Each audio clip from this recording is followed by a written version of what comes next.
I've been writing and finishing up my first novel.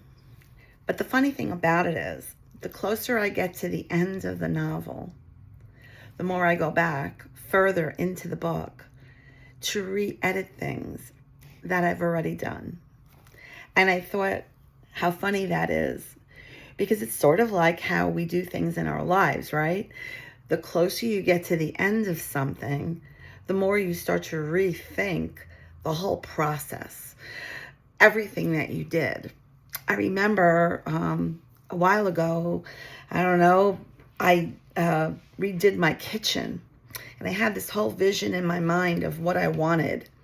And the closer I got to the end of the kitchen actually being created, the more I started thinking, well, did I do the right thing? Is this the right feeling I wanted in the house? Something in me wanted to create this wide open space in my house and make it an open floor plan.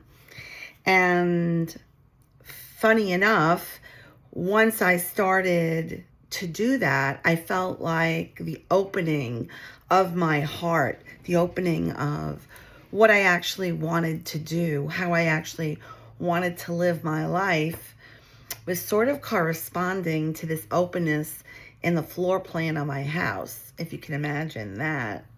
So today, here I am, I'm writing, and I have the window here because I wanted you to actually see the tree behind me that has all the little buds on it that the bees just love to eat all the nectar from. And I always say when I'm stuck, I should look around and get inspired about what I see. And I kept on seeing these really huge bumblebees, like the size of my finger, really big bumblebees. And those are worker bees, to be very honest with you. That's what they do in their hive. They're set out to gather and get the nectar and bring it back to the hive. And I thought to myself how they just have a goal in mind, They have this goal and they're going to go just do it. Just keep going. That's why they're called worker bees, right? Because they just keep going.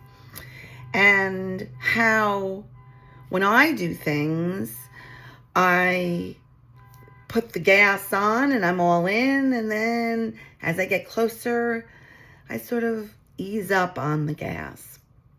And that maybe the resistance is in finishing the project. Maybe the resistance is that it's not good enough.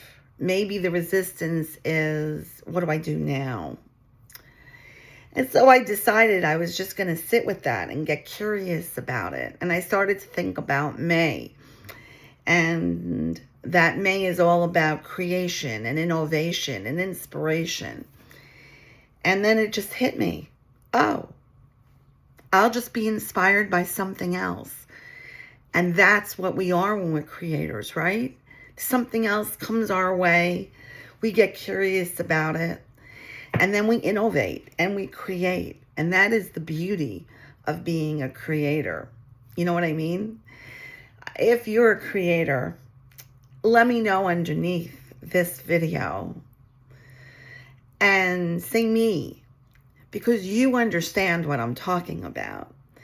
I used to think that I had to go search around for the thing to inspire me. And then I learned as I started engaging more in my spirituality that I don't really have to go searching. I just have to be available to notice it. So I just wanted to share that with you. I think we always think that we have to search all over the place for things. But sometimes what we really need to be doing is just notice. Notice what's showing up by you. And then be inspired and create with that inspiration. That's what I do.